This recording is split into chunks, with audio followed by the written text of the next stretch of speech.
At night the family celebrates Ben's birthday with gifts and a cake. Cassie gets a call from her boyfriend, so she goes outside with a laptop to talk in private. He shows her that huge thunderous clouds have appeared above the city before the video call glitches and freezes.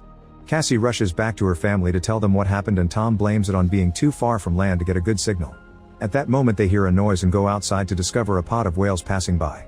Tom explains that whales follow the Earth's magnetic field, but when storms cause abnormalities, the confused whales follow the storms to the coast instead. Suddenly the yacht shakes, making Ben fall. Tom is worried that something may have damaged the yacht, so he goes diving to take a closer look. After a few seconds of searching, Tom resurfaces with a cut on his shoulder. Julia stitches the wound while Tom explains that he felt something behind him, and when he turned around, he got cut by the propeller. Whatever was swimming near him was really big, but he couldn't see it. What Tom did find was severe damage to the yacht, so they need to call for help. Julia repeatedly tries the yacht radio while Cassie keeps looking for a signal on her phone to no avail. Suddenly she's startled by a strange creature, but it's just Ben playing a prank with a mask. Eventually the yacht stops working and is stranded in the middle of the sea. Julia finds a voice on the radio, but it's all indistinct noise. Tom says they have enough water and food for 4 days, so they'll have to wait for a fishing boat to pass by. Suddenly the radar detects something nearby and the family hears a strange noise. They rush outside and are shocked to watch several meteorites landing on Earth, making huge impacts as they crash. A meteorite falls into the water nearby, so Tom rushes to force the yacht to move again. As the engine struggles to move ahead, another meteorite falls and hits the area. The family holds on to each other in fear, and Tom notices that the balls of flame aren't meteorites, they're satellites. Then Ben points at some smoke coming out of the yacht. Tom takes a look and confirms the engine is fried. The wind is starting to pick up, so the family hides inside, not noticing that the compass is going crazy. The yacht starts shaking and Ben falls again, getting hurt in the process. As the waves crash against the yacht, Tom struggles against the wind to get the life jackets from a box outside and brings them to the family. At that moment the power goes out, so Tom moves fast to press a button on the power box. When the lights return, Ben notices that Julia's nose is bleeding. As Julia starts getting dizzy, Cassie runs to the sink to throw up. Tom keeps trying the radio to no avail. Suddenly the family hears a high-pitched noise and the wind gets worse. Julia tries to keep the doors closed, however a hatch still opens and soon the wind is breaking the windows. Tom lights a flare before darkness takes over. The next morning the family wakes up and they're shocked to realize they survived the storm, although the yacht is mostly destroyed. The family goes outside only to discover that all the oceans in the world have disappeared and now the yacht is stuck on land. After staring at the desert in shock, the family tries to think of what to do. Cassie looks for a signal but nothing happens, and Ben plays with 2 dead crabs. Tom checks the compass and notices that the poles have been reversed. Last time this happened was more than 700,000 years ago. Cassie has a breakdown when she realizes her boyfriend must be dead and rushes to hide, kicking her mother out when she tries to comfort her. While Julia and Tom check what supplies have survived the crash, Ben ties his birthday balloons to a rock to hopefully get the attention of other survivors. Next Tom tries the radio again and gets in contact with a man named Now, the captain of a submarine. His vessel has also gotten stuck on land and he confirms that the magnetic poles have reversed, causing the ocean to retreat and submerge the mainlands. Now hasn't found other survivors and says that most communication systems are down. Since there are occasional systemic movements, he's concluded that the poles will reverse again and the seas could return in a week. Now advises the family to climb as high as possible because things will get violent when it happens. His partner died during the crash and the submarine has room for 3 people. Julia and Tom convince him to save their kids, so he gives them his coordinates. Tom calculates that it'll take them 2 or 3 days to find the submarine, so he tells the family to have a good night of sleep because they'll leave early tomorrow. The next morning the family is packing their supplies when Tom sees something moving nearby. It's a limping man with a makeshift harpoon and a dog that keeps on barking. Tom approaches him and gives him a bottle of water, but he can't understand the man's language. After drinking, the stranger hits Tom with the bottle and kicks him in the face. A terrified Julia comes running, but it's too late. The guy is already stabbing Tom in the stomach with the harpoon. Tom's body twitches for a few seconds before the guy cuts his throat too. Next the man starts chasing after Julia and even throws the harpoon, which only cuts her shoulder.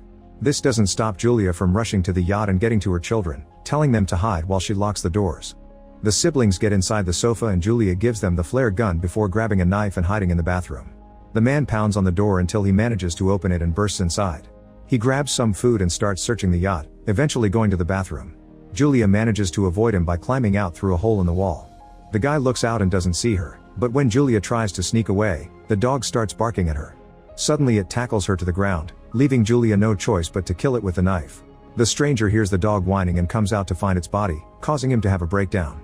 Meanwhile Julia sneaks around the yacht and climbs to the top so she can get back inside through the broken window. Unfortunately the man finds her first and knocks her down with a punch. Julia holds onto the furniture as he tries to drag her away, and in the struggle she manages to kick him off. Then the guy steps on her wrist to make her drop the knife. He grabs her by the hair and smashes her face on the floor before throwing her on the sofa to start choking her. The kids have been watching everything and can't take it anymore, so Cassie comes out and shoots the man with a flare. A fire immediately starts spreading through the yacht, so the kids run out, but Julia goes back to kick the man in the face and grab the map with the coordinates plus their bags. Ben and Cassie cling to their father's body and soon Julia joins them so they can all say goodbye together in tears. At that moment the creepy man comes out of the yacht, so the family starts running away while the yacht blows up in a big explosion. Sometime later the family stops at a small waterfall to rest. Cassie wonders if the crazy man came to them because of the balloons, which makes Ben feel guilty. Julia assures her son that it wasn't his fault and urges the family to keep moving since the strange guy is still following them. At a small pond, Ben is fascinated by the body of a hammerhead shark. At that moment Julia sees the man about to reach them, so the family starts running again. They go down a dune and discover a bunch of toxic waste, so they have to run around it carefully. Moments later, it appears they've lost their pursuer. As they continue to travel, they keep seeing other things stuck on the ground like big dead sea animals and all the plastic from the bottom of the ocean. When Ben starts to slow down, Julia notices he's on the verge of dehydration and stops so everyone can rest. To her horror the water bottle is almost empty and Cassie realizes she mustn't have closed it well. Julia yells at her for being careless, but Cassie says it doesn't matter because there's no way they'll survive this anyway. After a long argument full of screaming, the family keeps moving. Eventually the group finds a crashed plane and is startled by some sudden movement, but it's just birds. The family decides they'll spend the night inside the plane. They share a snack and Julia is heartbroken to find a family picture inside Tom's jacket. Cassie asks for the story of how her parents met, so Julia shares how Tom went to the hospital she worked at and became her patient. He declared his love for her with flowers and a beautiful poem. In the middle of the night, Cassie leaves the plane to relieve herself. Suddenly the creepy man surprises her from behind, but Julia jumps on him first and repeatedly stabs him with unleashed grief and fury. Cassie has to help her calm down with a hug. The next morning, the body is covered in fleas. The family notices it has many bite marks, so there must be some animal hiding in the area. After the group leaves, a bunch of crabs come out of the man's mouth. A few hours later Julia and Cassie stop to look at the map, but Ben just keeps walking even when Julia tells him to stop. He desperately buries his face in a pond to drink and Julia quickly pulls him back, explaining that unknown water could make him sick. The family keeps on traveling and has to cover their heads to protect them from the scorching sun. Ben is starting to feel dizzy, so when they discover a bunch of old chairs, Julia and Cassie use them to improvise a shelter. Julia gives Ben a medicine injection and they agree to spend the night there. Early in the morning, Julia wakes up because she hears a weird sound. She leaves the shelter to investigate and is shocked to discover a swarm of crabs coming closer. Julia rushes to wake up her kids and the family starts running as fast as possible. They come across a huge cargo ship and run toward it, noticing that 3 crew members are still alive. The woman wants to help them, but the 2 men refuse and the group hides inside a container, which they lock to keep the family out. The crabs are almost there, so Julia makes the kids climb to the top of the container. When she starts climbing too, the crabs begin to violently pinch her leg. The siblings have to help her mother up before she's dragged down. There's a hole on the side of the container, so half of the crabs go inside. The crew members open fire, but there are too many critters. Soon the crabs overpower and kill 2 of the workers. The last man reaches a hole in the ceiling only for the crabs to bring him down and kill him too. Afterward Julia bandages her leg injury and passes out. Sometime later she wakes up in a sandstorm and finds herself alone. She panics as she comes down to look for her kids, although first she grabs the dead woman's weapon. Hearing her mother screaming, Cassie quickly comes back and explains that they went out to look for help, but they didn't find anyone. Then they reunite with Ben, who's found an open container they can rest in until the storm is over. Julia uses Tom's lighter to cauterize the wounds, which is incredibly painful. Once the storm is over, the family finds a bunch of water bottles in another container. Next they check on the bodies and discover a radio plus a gun. Julia calls Now and informs him she's lost the map. In return Now reveals he's been attacked by arthropods, which are creatures from the abyss. It seems the oxygen has driven them crazy. Now tells the family to hurry because his instruments have calculated that the sea will come back faster than expected, so they only have a few hours. He shoots a flare and the family starts walking in that direction. After a long walk, the family finds a broken toilet and Ben pees in it. They can finally see the submarine nearby, but they'll have to cross a huge rock formation to reach it. As they make their way through, the walls start shaking and rocks begin to fall, causing a massive rock slide. Julia pushes her kids out of the way just in time and moves back to avoid getting crushed. Now there's a rock wall blocking the way between them.